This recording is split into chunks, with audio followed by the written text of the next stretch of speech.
এটা গুৰুত্বপূৰ্ণ খবৰ। এবাৰ শিক্ষক কৰ্মচাৰীয়ে প্ৰতিবাদ কৰিব। 15 ছেপ্টেম্বৰত ঘেৰাও কৰিব কাহিলীপাৰাৰ সমগ্ৰ শিক্ষাৰ কাৰ্যালয়। পুনৰ ৰাজপথত নামিব সৰ্বশিক্ষাৰ প্ৰাথমিক টেট উত্তীৰ্ণ ঠিকাভিত্তিক শিক্ষক কৰ্মচাৰীসকল।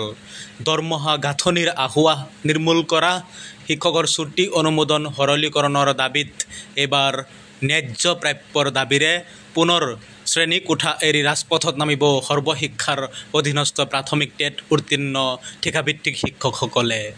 এটা গুৰুত্বপূৰ্ণ খবৰ জনাইছোঁ। বাৰে বাৰে ৰাজ্যত শিক্ষক কৰ্মচাৰীসকলে প্ৰতিবাদ কৰিছে। কেতিয়াবা প্ৰাদেশিকৃত টিউটৰ শিক্ষক কৰ্মচাৰী, কেতিয়াবা টেট উত্তীৰ্ণ শিক্ষক কৰ্মচাৰী আৰু কেতিয়াবা অপ্ৰাদেশিকৃত বিদ্যালয়সমূহত কৰ্মৰত শিক্ষক কৰ্মচাৰীসকলে। কিন্তু ৰাজ্য চৰকাৰে এই দুৰ্ভগীয়া শিক্ষক কৰ্মচাৰীসকলৰ দাবী সমস্যা সমাধান নকৰিলে।